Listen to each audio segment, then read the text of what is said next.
ایک کمال کا میں آپ کو واقعہ سناتا ہوں. حضرت موسیٰ علیہ نبینا علیہ الصلوۃ والسلام کے دور کا واقعہ ہے.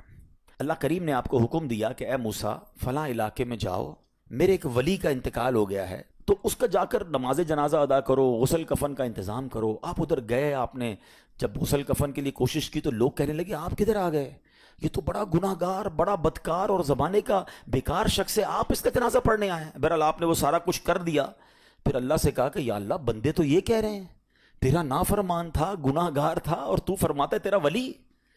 اللہ نے فرمایا موسیٰ بات یہ بندے بات تو صحیح کر رہے ہیں، یہ جو کہہ رہے ہیں نا یہ سب ٹھیک کہہ رہے ہیں، مگر بات یہ ہے کہ اس بندے نے مرنے سے پہلے جب اس کی وفات کا وقت قریب آیا نا تو 5 کلمات کے ذریعے اس نے مجھے پکارا.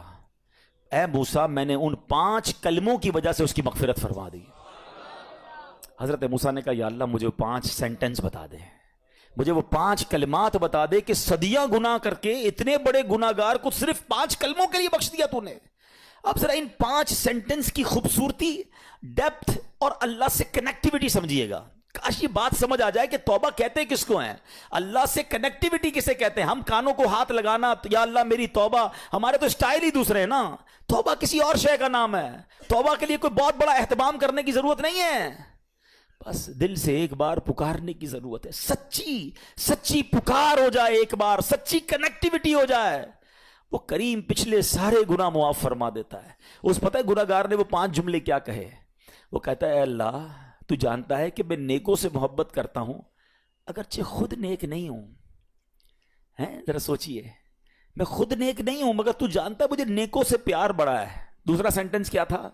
یا اللہ تو جانتا ہے میں گناہ گاروں سے بغض رکھتا ہوں، فاسقوں سے بغض رکھتا ہوں حالانکہ میں خود گناہ گار ہوں. سمجھ رہے بات کو؟ اپنے گناہوں کا اعتراف، اقبال جرم ہے. بندے کو کہو تو گناہ گار، بولتا ہے میں کدھر گناہ گار بھائی، مجھ سے بڑا تو نیکی کوئی. ہم تو پہلے یہی ماننے کے لیے تیار نہیں کہ میرے گناہ کتنے ہیں. اللہ کی بات دنیا سے چھپا لو، اللہ سے چھپتا نہیں کچھ. ادھر اقبال کریں، ادھر مانیں، ایکسیپٹ کریں. ہاں دنیا کی عدالت میں اگر ہم کہیں جا کے اپنا جرم ایکسیپٹ کریں سزا سنائی جاتی ہے. سبحان اللہ، میرے رب کی رحمت کے انداز ہی نرالے ہیں، اس کی عدالت کے دستور نرالے ہیں. کوئی سچے دل سے جا کے مان لینا یا اللہ میں سب سے بڑا گناہ گار، اس کی رحمت اس کی بخشش فرما دیتی ہے. اس نے کہا کیا کہا؟ یا اللہ ہوں بڑا گناہ گار، میں گناہ گاروں سے نفرت رکھتا ہوں مگر مولا خود بھی گناہ گار ہوں. تیسرا جملہ کیا تھا؟ یا رب اگر مجھے معلوم ہو جائے نا کہ میرے جنت میں داخل ہونے سے تیری ملکیت میں کوئی کمی آ جائے گی تو پھر میں تیری جنت کا کبھی تجھ سے سوال نہیں کروں گا، کیونکہ مجھے پتا ہے تیری جنت بہت بڑی ہے. مجھے داخل کر کے تیرا کچھ بھی نہیں جانا، تیرا کچھ نہیں جانا، میرا بیڑا پار ہو جانا ہے. تو پھر میں تجھ سے کیوں نہ مانگوں؟ مجھے بخشنے میں تیرا کیا جائے گا؟ تو کریم، تیری جنت بہت بڑی، تیری رحمت بہت بڑی. تو یا اللہ مجھے اگر یہ معلوم ہو جائے کہ مجھے جنت میں داخل کرنے سے تیری ملکیت تھوڑی ہو جائے گی پھر میں جنت نہیں مانگوں گا. چوتھا سینٹنس کیا تھا؟ یا رب اگر مجھے معلوم ہو جائے کہ میرے جہنم میں داخل ہونے سے تیری ملکیت میں اضافہ ہو جائے گا تو میں جہنم سے تیری پناہ بھی نہیں مانگوں گا. اگر جہنم میں ڈالنے سے تیری ملکیت میں، تیرے ملک میں اضافہ ہو رہا ہے تو پھر مجھے ڈال دے جہنم میں راضی ہوں. مگر مجھے پتا ہے کہ مجھے جہنم میں ڈالنے سے تیری ملکیت میں کوئی اضافہ نہیں ہوگا. تو ویسے ہی مالک ہے، تو ویسے ہی خالق ہے، سب کچھ تیرا ہے. اور آخری جملہ سنیے، وہ کیا کہتا ہے؟ یا رب اگر تو مجھ پر رحم نہیں کرے گا تو پھر کون کرے گا؟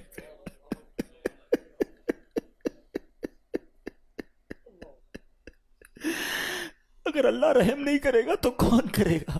آج اس کی رحم کی بھیک لینے تو آئے ہیں، آج اس کے کرم کی خیرات لینے تو آئے. ہم مانتے ہیں یا اللہ، ہم سب ایکسیپٹ کرتے ہیں، ہم نے بہت گناہ کیے، ہم نے بہت خطائیں کی، لوگوں سے ڈر لگتا رہا کہ کوئی دیکھ نہ لے. مالک معلوم تھا تو دیکھ رہا ہے، پھر بھی ہم نے گناہ کیے.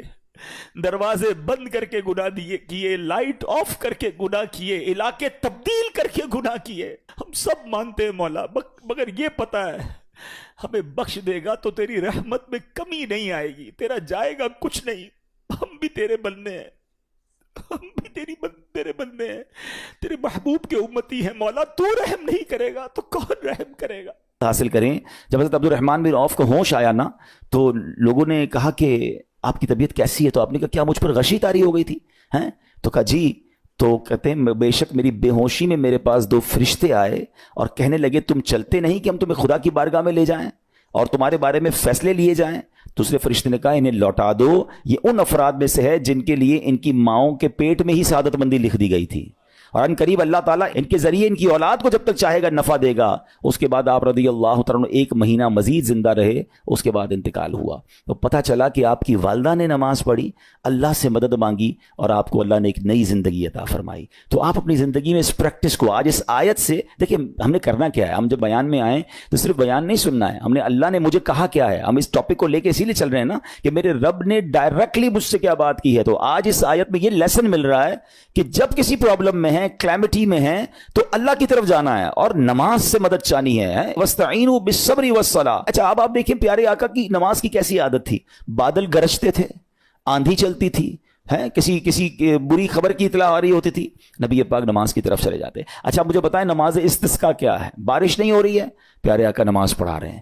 سورج گہن ہو رہا ہے, نبی پاک نماز پڑھا رہے ہیں. چاند گہن ہو رہا ہے, پیارے آقا نماز کی طرف. یعنی کس قدر اللہ کی طرف رجوع ہے. And whenever anything bad happen یا گوئنگ ٹو بیڈ ہیپن, ہونے والی لگ رہی ہے, کچھ بڑا ہونے والا ہے. ہمیں بھی تو خبریں آ رہی ہوتی ہے نا کہ بھائی کل بہت شدید بارش ہوگی, اللہ نہ کرے کوئی اور بری خبر ایکسپیکٹیشن ہے, آپ کو کاروبار میں کوئی ایسی خبر آنے کا ڈر ہے, یا آپ کی کوئی شپمنٹ جاری ہے, واٹ ایور آپ چاہتے ہیں ہر چیز بہتر ہو جائے. قرآن نے فارمولا دیا نا, وَاسْتَعِينُوا بِالصَّبْرِ وَالصَّلَاةِ. اللہ نے ڈائریکٹلی مجھے اور آپ کو کہا ہے.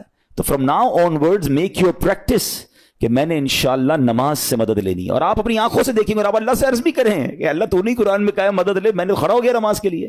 تو نماز سے آپ نے مدد لینی ہے. اچھا اب اس کے بعد آیت کا جو سیکنڈ پارٹ ہے کہ صبر سے بھی مدد لینی ہے. اور آگے کیا فرمایا, ان اللہ مع الصابرین, اللہ صابروں کے ساتھ ہے. سبحان اللہ. اس کا مطلب یہ ہوا کہ اللہ تعالیٰ اپنے علم و قدرت کے ساتھ ویسے تو ہر کسی کے ساتھ ہے, لیکن یہاں صبر کرنے والوں کا خاص ذکر اس لیے ہوا تاکہ انہیں معلوم ہو جائے کہ اللہ تعالیٰ ان کی مشکلات کو دور فرما دے گا. مگر کرنا کیا ہے؟ صبر کرنا ہے. اچھا اب صبر کے بارے میں 2 باتیں بڑی اہم ہیں کہ صبر نارملی ہم جب بھی صبر کے بارے میں سنتے ہیں تو صبر ہم کہتے ہیں یار تکلیف آئی ہے صبر کرو, یقیناً یہ بھی صبر ہے, مگر صبر کی ایک اور قسم بھی ہے جو اس سے بھی سپیریئر ہے, جو اس سے بھی افضل ہے. اور وہ کیا ہے؟ گناہ کے لیے دل چاہے, حرام کے لیے دل چاہے, نفسانی خواہشات برا کام کروانا چاہ رہی ہیں اور بندہ اس پر صبر کرے. یہ صبر جو ہے نا یہ شریعت کو اور محمود ہے اور بڑا افضل ہے کہ انسان کو جی چاہے کہ فلاں گناہ کرنا ہے مگر وہ اس پر صبر کرے. اور دوسرا صبر وہی ہے جو ہم جانتے ہیں کہ کوئی مصیبت آ جائے, کوئی آفت آ جائے, کوئی ہمارا اللہ نہ کرے کسی سے لڑائی ہو جائے, ہمیں کوئی برا بلا کہے, ہم اسے معاف کر دیں, صبر کریں. یا جسمانی تکلیف ہے, کاروبار میں پرابلم ہے, ہم اللہ کی رضا پر راضی رہیں. تو یہ 2 قسم کے صبر ہیں.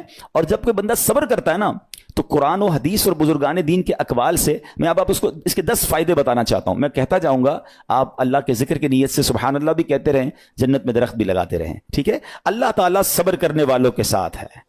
صبر کرنے والے کو اس کے عمل سے اچھا اجر ملے گا, صبر کرنے والے کو بے حساب اجر ملے گا. صبر کرنے والوں کی جزا دیکھ کر قیامت کے لوگ حسرت کریں گے. صبر کرنے والے رب کریم کی طرف سے درود و ہدایت اور رحمت پاتے ہیں. صبر کرنے والے اللہ کو محبوب ہیں. صبر آدھا ایمان ہے. صبر جنت کے خزانوں میں سے ایک خزانہ ہے. صبر کرنے والے کی خطائیں مٹا دی جاتی ہیں اور صبر ہر بھلائی کی کنجی ہے. اب آتے ہیں ان دونوں صبر کو تھوڑا سا ڈیفائن کرتے ہیں. ایک نفسانی خواہشات, گناہ کا جی چاہتا ہے, کیونکہ نفس ہے نا وہ تو ہر وقت موج مستی چاہتا ہے, وہ تو ہر وقت چاہتا ہے جناب بس یہ بھی کام کر لوں وہ بھی کر لوں. اب مجھے یہ دیکھنا ہے کہ میرا یہ کام اللہ کو راضی کرے گا یا رب کو ناراض کر دے گا. لیکن جو نفسانی خواہشات پر صبر کرتا ہے نا, گناہ سے اپنے آپ کو بچاتا ہے. قرآن کیا کہتا ہے؟ وَأَمَّا مَنْ خَافَ مَقَامَ رَبِّهِ وَنَهَى النَّفْسَ عَنِ الْهَوَىٰ فَإِنَّ الْجَنَّةَ هِيَ الْمَأْوَىٰ. اور رہا وہ جو اپنے رب کے حضور کھڑے ہونے سے ڈرا اور نفس کو خواہش سے روکا تو بے شک جنت ہی اس کا ٹھکانہ ہے. دل چاہ رہا ہے, شیطان کہہ رہا ہے کر لے, کوئی دیکھنے والا نہیں ہے, علاقہ بھی چینج کر لیا, شہر بھی تبدیل ہو گیا, nobody here to watch you, مگر اللہ دیکھ رہا ہے. اچھا نارملی اگر غور کریں گناہ کرتے کیوں ہیں؟ جتنے بھی گناہ ہیں, what ever the list of گناہ اٹھائیے, کوئی شراب پیتا ہے, کوئی بدکاری کرتا ہے, معاذ اللہ کوئی جوا کھیلتا ہے, کوئی جناب بے حیائی کرتا ہے, گندی چیزیں دیکھتا ہے یا جھوٹ بولتا ہے, واٹ ایور, ان تمام گناہوں میں تھوڑی سی لذت ہے, ٹیسٹ. ٹھیک ہے. غیبت میں بھی ٹیسٹ ہے, بلکہ کتابوں میں آیا کہ غیبت میں شراب سے بھی زیادہ مزہ ہے, جبھی تو بندہ چھوڑتا نہیں ہے. اچھا لیکن یہ تمام ٹیسٹ میں ایک بڑی اہم بات اب میں کہنے جا رہا ہوں. یہ بزرگ نے بڑی کمال کی ون لائنر ہمیں دے دیا ہے. وہ کہتے ہیں کبھی بھی لذت کے لیے گناہ مت کرنا, کیونکہ لذت ختم ہو جائے گی, گناہ کا جواب اور پنشمنٹ باقی رہ جائے گی. اب آپ اس فارمولے کو سامنے رکھیں کہ جب بھی ہم گناہ کرتے ہیں فیو منٹس یا فیو آورز کی ایک انجوائمنٹ ہے, آفٹر دیٹ انجوائمنٹ ختم, مگر اس کا جواب باقی ہے, عذاب باقی ہے, اللہ نہ کرے اللہ ناراض ہوا تو پنشمنٹ باقی ہے. تو کیا فرمایا, انجوائمنٹ کے لیے گناہ مت کرنا, انجوائمنٹ ختم ہو جائے گی, عذاب باقی رہ جائے گا. اور اگلا سینٹنس کتنا خوبصورت ہے, فرماتے ہیں کبھی بھی تکلیف کی وجہ سے نیکی مت چھوڑنا, تکلیف ختم ہو جائے گی, اجر باقی رہ جائے گا. اب مثال دیتا ہوں, اس کے 2-3 ایگزامپل سمجھیے. گناہ کی ایگزامپل تو آپ سمجھ گئے کہ کوئی بھی تھوڑی دیر کا گناہ کرتا ہے, لذت پاتا ہے, وہ گناہ ختم, عذاب باقی. اب نیکی میں کیا ہوتا ہے, فجر کے لیے اٹھنا, نیند آ رہی ہے, دل نہیں چاہ رہا, آپ اٹھے, آپ نے وضو کیا, فجر پڑھا, وہ اٹھنے کی تکلیف تو ختم ہو گئی نا, واپس سونا تو سو جائیے, مگر فجر کا اجر اور ثواب باقی رہ گیا ہے. رمضان کے روزے ڈیفیکلٹ ہیں, لیکن افطار کے بعد تکلیف ختم ہو جاتی ہے, ہم کھاتے پیتے ہیں, موج کرتے ہیں, مگر ثواب باقی رہ جاتا ہے. کبھی کبھی آپ کو کوئی مسجد میں بلاتا ہے, یار چلو بھائی بیان ہو رہا ہے, اجتماع ہو رہا ہے, کوئی نیکی کی بات ہو رہی ہے, نہیں یار دل نہیں چاہ رہا, آپ آ گئے, آدھے 1 گھنٹہ بیٹھے, پھر چلے گئے, وہ آپ کا جو ٹینشن تھا یا پریشر تھا وہ ختم ہو گیا, مگر ثواب باقی رہ گیا. تو اب اس فارمولے کو یاد رکھیے گا, جب بھی گناہ آپ کی طرف آئے نا, آپ سوچیں کتنی دیر کا فائدہ ہے, 1 گھنٹہ دوستوں کے ساتھ بیٹھوں گا, بری باتیں کروں گا, 2 گھنٹے فلم دیکھوں گا, 2 ڈھائی 3 گھنٹے, بس اس کے بعد جواب تو باقی ہے نا, قیامت تک اللہ کو جواب دینا پڑے گا. نہیں یار مجھے انجوائمنٹ کے لیے گناہ نہیں کرنا ہے. اور جب کوئی نیکی کا کام آئے اور آپ کو لگے یار دل نہیں چاہ رہا, مزہ نہیں آ رہا, بوریت ہوگی, چھوڑنا یار, تو بندہ سوچے کتنی دیر کی نیکی ہے, آدھے گھنٹے کی, 1 گھنٹے کی, بس 2 گھنٹے کی, اور ثواب باقی رہ جائے گا. Let's do it. اگر یہ بات سمجھ آ گئی نا آپ کو, تو انشاءاللہ دیکھیے گا گناہ سے بچنا اور نیکیاں کرنا آسان ہو جائے گا. تو اب کیا فرمایا قرآن نے کہ جس نے اپنے نفس کو روکا, کیا خوبصورت آیت ہے, وَأَمَّا مَنْ خَافَ مَقَامَ رَبِّهِ وَنَهَى النَّفْسَ عَنِ الْهَوَىٰ, اب رہا وہ جو اپنے رب کے حضور کھڑے ہونے سے ڈرا اور نفس کو خواہش سے روکا, تو بے شک جنت ہی اس کا ٹھکانہ ہے. اور ایک اور جگہ کمال سے فرمایا, وَلِمَنْ خَافَ مَقَامَ رَبِّهِ جَنَّتَانِ, مبارک ان کو جو اللہ سے ڈرتے ہیں نا, صبر کرتے ہیں, گناہ نہیں کرتے, رک جاتے ہیں. قرآن کہتا ہے جو اپنے رب کے حضور کھڑے ہونے سے ڈرے اس کے لیے 2 جنتیں ہیں, 1 نہیں 2 جنتیں ہیں. سورہ رحمان کی آیت ہے. تو پتا چلا کہ نفس کو روکنا یہ آسان بھی نہیں ہے, ہاں دل بہت چاہتا ہے, مگر یہ صبر جو ہے نا, ان اللہ مع الصابرین کا جو معراج ہے, جو ٹاپ آف دا لسٹ صبر ہے, وہ یہ صبر ہے. اچھا اب آتے ہیں ایک اور صبر کی صورت, کہ اب آپ کو کسی نے غصہ دلا دیا, برا بھلا کہا, یا آپ کے مزاج کے خلاف بات ہو گئی, اب آپ نے روکنا ہے اپنے آپ کو. اب غصے کا اظہار نہیں کرنا, لڑائی نہیں کرنی, گالی کا جواب گالی, اینٹ کا جواب پتھر, انگریزی کا مقولہ ہے نا ٹٹ فور ٹیٹ, جیسے کو تیسا نہیں, یہ ہماری شریعت ہمیں نہیں سکھاتی. اچھا آج کل کسی کو کہو نا یار آپ کیوں یار لڑائی کر رہے ہیں, بھائی میں جواب نہ دوں تو لوگ سمجھیں گے کمزور آدمی ہوں, مجھے اپنا روب بھی تو رکھنا ہے, میں بھی تو پتا چلے کون ہوں, اپنا بتاؤں تو صحیح کون ہوں. سچی بات پتہ کیا ہے, جو ٹٹ فور ٹیٹ کرتا ہے, گالی کا جواب گالی سے دیتا ہے نا, وہ واقعی بتا دیتا ہے وہ کون ہے, وہ اپنا تعارف کروا رہا ہوتا ہے کہ یہ بھی ایسا ہے, میں بھی ویسا ہی ہوں. او بھائی. اچھا پھر ایک اور عجیب جملہ بڑا مشہور ہے آج کل, جناب ہم شریف کے ساتھ شریف ہیں, ہم بدماش کے ساتھ بدماش ہیں. مجھے آج تک سمجھ نہیں آئی یہ کون سا بٹن لگا ہوا ہے آپ کے اندر کہ شریف کے ساتھ آپ شریف ہو جاتے ہیں, بدماش آتا تو آپ بھی بدماش ہو جاتے ہیں. جناب والا, شریف آدمی شریف کے ساتھ بھی شریف ہوتا ہے, بدماش کے ساتھ بھی شریف ہوتا ہے. جب بھی تو وہ غلط آدمی اچھا ہوگا نا. نبی پاک علیہ الصلوۃ والسلام نے گالیاں سن کر دعائیں دی ہیں, پتھر برسانے والوں کو بھی دعائیں دی ہیں, مگر ہم تو تیار ہی رہتے ہیں, یار میں بتاؤں گا اس کو میں کون ہوں, 1 گالی دی ہے میں اس کے ساتھ پشتوں کو گالیاں دوں گا. تو پھر آپ بھی ویسے ہی ہو گئے نا جناب. حدیث پاک کیا ہے, ہو از مور اسٹرانگر, ہو از مور پاورفل. اللہ کے حبیب علیہ الصلوۃ والسلام فرماتے ہیں کہ بہادر وہ نہیں, یہ بخاری شریف کی حدیث ہے, بہادر وہ نہیں جو پہلوان اور دوسرے کو پچھاڑ دے, بلکہ بہادر وہ ہے جو غصے کے وقت اپنے آپ کو قابو میں رکھے. اصل بہادری یہ ہے. تو اگر آپ نے واقعی صبر سے مدد لینی ہے, ان اللہ مع الصابرین کا مجدہ لینا ہے, تو بدلے نہیں لینا ہے, معاف کرنا ہے. ذرا مل کر میرے ساتھ شب قدر کی دعا دہرائیے گا, اللہم انک عفو کریم تحب العفو فاعف عنی, اللہم انک عفو کریم تحب العفو فاعف عنی, اللہم انک عفو کریم تحب العفو فاعف عنی. واٹ از دا میننگ, اس دعا کا معنی کیا ہے؟ اللہم انک عفو, اے اللہ تو معاف کرنے والا ہے, تحب العفو, معافی کو پسند کرتا ہے, فاعف عنی, اللہ مجھے بھی معاف کر دے. ہم کیا کہہ رہے ہیں اللہ سے, اللہ مجھے معاف کر دے اور میرے سارے اگلے پچھلے گناہ معاف کر دے. مگر دیر از اے کوسچن, آپ نے معاف کر دیا سب کو؟ بندہ کہتا نہیں میں تو انتظار میں بیٹھا ہوں, میں تو موقع کی تلاش میں, بس موقع ملے پھر بتاؤں گا میں کون ہوں. ہاتھ میں آ نہیں رہا بندہ, ٹرائی کر رہا ہوں کسی جگہ آ جائے, بس کوئی اس کے پیسے ویسے آ جائیں, کوئی اس کا معاملہ میرے پاس آ جائے, بس پھر دیکھو کیا کرتا ہوں. بیٹھے اس انتظار میں بیٹھے بہت سارے لوگ, کمال ہے یار. یعنی دشمنیاں پالی ہوئی ہیں, رشتہ داریاں کاٹی ہوئی ہیں, دوستوں کے پاس جا نہیں رہے ہیں, میاں بیوی میں لڑائی ہے, ایک سوری کے لیے بیوی گھر بیٹھی ہے, وہ کہتی شوہر سوری کہہ دے تو میں آ جاؤں گی, شوہر کہتا ہے بیوی معافی مانگ لے تو میں لے آؤں گا. ارے بھائی کوئی بھی آگے بڑھ کے معافی کر لو بھائی, اللہ سے معافیاں مانگ رہے ہو, بندوں کو معاف کرنے کے لیے کوئی تیار نہیں ہے. مجھے خود بتائے نا یہ کیسی دعا ہے کہ اے اللہ تو مجھے معاف کر دے, میں نے کسی کو معاف نہیں کرنا. یہ بنتی ہے دعا؟ اللہ سے پتہ ہے کیا کہیں, اے اللہ میں نے بندہ ہو کر تیرے سارے بندوں کو معاف کر دیا ہے, تو سب سے بڑا معاف کرنے والا ہے نا, اللہ تو بھی مجھے معاف کر دے. Look at the way to talk, یہ مزہ ہے نا بات کرنے کا, پھر دعا کرنے کا لطف بھی آئے گا آپ کو. تو دشمنیاں نہ رکھیں, غصے پر قابو پائیں, معاف کریں. ایک حدیث سن لیجئے, لرزا دیتی ہے, ڈرا دیتی ہے. اللہ کے نبی علیہ الصلوۃ والسلام فرماتے ہیں جو رحم نہیں کرتا اس پر رحم نہیں کیا جاتا. حدیث کا خلاصہ ہے. اور جو معاف نہیں کرتا اسے معاف نہیں کیا جاتا. اب بتائیے ہم معاف کرتے ہیں, ہم رحم کرتے ہیں, ہم کہتے ہیں اللہ ہم پر رحم کرے, ہم کسی پر رحم نہ کریں. نہیں ہوگا رحم, پہلے اپنے اندر تو لائیے یہ باتیں. اب ایک آیت سنیے گا, اس کے تحت ایک واقعہ, اور پھر میں بیان کو کنکلوڈ کرتا ہوں. اللہ کریم ارشاد فرماتا ہے الذین ينفقون فی السراء والضراء والکاظمین الغیظ والعافین عن الناس واللہ یحب المحسنین. قرآن میں رب فرماتا ہے جو خوشحالی اور تنگ دستی میں اللہ کی راہ میں خرچ کرتے ہیں. یہ بڑی خوبصورت بات ہے, یہ غریب اسلامی بھائیوں کے لیے بھی مدنی پھول ہے. امیر تو خرچ کرتا ہے نارملی, غریب خرچ نہیں کرتا اللہ کی راہ میں. ہمارے قبلہ مفتی قاسم صاحب نے تفسیر قرآن صراط الجنان میں ایک بڑی پیاری بات لکھی. آپ کہتے ہیں پوری دنیا کے امیروں کا سروے کر لینا, ان کی جو پیسے بڑھنے کی ایک وجہ یہ بھی ہوتی ہے کہ وہ کہیں نہ کہیں چیریٹی کر رہے ہوتے ہیں, مدد کر رہے ہوتے ہیں. وہ مدد اور وہ نیکی ان کے پیسے بڑھا رہی ہوتی ہے. اور پوری دنیا کے غریبوں کا سروے کریں تو ان میں سے بڑی تعداد وہ جو خرچ ہی نہیں کرتی ہے اللہ کی راہ میں. کہتے ہیں ہم کیا خرچ کریں, ہم تو غریب ہیں, ہم پر لوگ خرچ کریں. میں آپ کو فارمولہ دے رہا ہوں اور یہ قرآن سے دے رہا ہوں. جو تنگی میں بھی اللہ کی راہ میں خرچ کرتے ہیں, جو خوشحالی میں بھی خرچ کرتے ہیں. آپ تنگی میں آپ روپیہ خرچ کریں, یہ نہیں کہتے آپ 10,000 روپے خرچ کریں, جتنی آپ کی حیثیت. یہ کاروبار ہے, آپ 1 روپیہ دیں گے اور آئے گا, آپ 10 روپے دیں گے اور آپ کسی نہ کسی نیکی کے کام میں خرچ کرتے رہیں, آپ غربت سے باہر آ جائیں گے. If you want to take out yourself from that problem, آپ آئیں اللہ کی راہ میں خرچ کرنا شروع کریں. قرآن کہہ رہا ہے کہ جو تنگی اور خوشحالی میں اللہ کی راہ میں خرچ کرتے ہیں. اور اگلا پارٹ کتنا خوبصورت ہے, فرمایا والکاظمین الغیظ والعافین عن الناس, فرمایا اور غصہ پینے والے اور لوگوں سے درگزر کرنے والے. انعام کیا ہے, واللہ یحب المحسنین, اور اللہ نیک لوگوں سے محبت فرماتا ہے. اور پھر ہاں زندگی میں کلیمٹیز, پرابلم, بیماریاں, مشکلیں, قرآن خود کہتا ہے کہ من قریب تمہیں آزمائیں گے. کبھی بیماری آئے گی, کبھی بھوک آئے گی, کبھی مال کم ہو جائیں گے, کبھی ڈسٹربنس آئے گی, خوف آ جائے گا.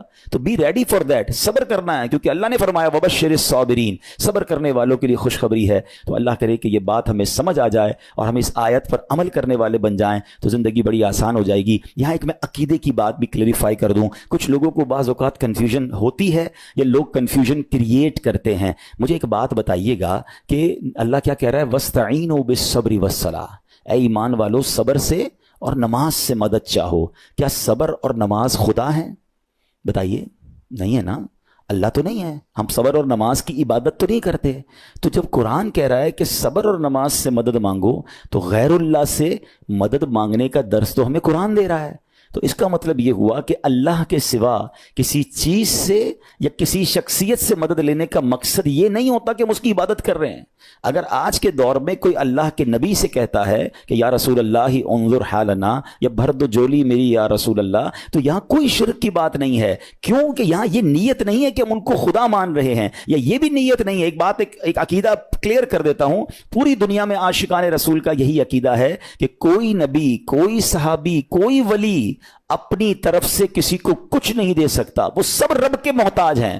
اللہ کسی کا محتاج نہیں ہے. جو اللہ کا ہے وہ اس کا اپنا ہے. ہاں اللہ نے اپنے مخصوص بندوں کو کچھ عطائیں کی ہوئی ہیں, کچھ پاورز دیے ہوئے ہیں, وہ اللہ کی عطا سے اگر کسی کو تقسیم کرتے ہیں تو اس میں کوئی پرابلم نہیں ہے. قرآن کہہ رہا ہے اے ایمان والو صبر اور نماز سے مدد چاہو. یہاں ایک اور بات سمجھنی ہے. دنیاوی طور پہ بھی کیا ہوتا ہے کہ آپ کسی باس ہوتا ہے اپنے کسی مینیجر کو پاور آف اٹارنی دے دیتا ہے کہ یہ تمہارے پاس اس پراپرٹی کا پاور ہے, تمہارے پاس فلاں چیز کا پاور ہے, وہ اس پاور کے بہاف پر وہ کام کر دیتا ہے, مگر کوئی یہ نہیں کہتا کہ he is the owner, actually he have attorney, he have power of attorney. بالکل ہمارا بھی عقیدہ یہ ہے کہ اللہ نے اپنے کچھ مخصوص بندوں کو, اپنے پیاروں کو کچھ اختیارات عطا فرمائے ہیں, اور جب وہ ان اختیارات پر عمل کرتے ہیں تو ایکچولی وہ اللہ ہی کی عطا ہے. ہاں, دنیا میں اگر کوئی یہ سمجھتا ہے کہ کوئی شخصیت یا کوئی بزرگ یا کوئی اللہ والے اپنی طرف سے دیتے ہیں, رب کا اس میں کوئی دخل نہیں, تو یہ شرک ہے, یہ بات درست نہیں ہے. ہمارا سب کا عقیدہ یہ ہے کہ جو کچھ دنیا میں اگر کسی ولی, نبی, صحابی کے پاس ہے وہ رب کا دیا ہوا ہے, رب کی عطا ہے, رب ان کو دیتا ہے, رب کو کوئی نہیں دیتا. رب کے پاس جو کچھ ہے وہ اس کا اپنا ہے. تو یہ کانسیپٹ بھی کلیئر ہوتا ہے قرآن پاک کی اس آیت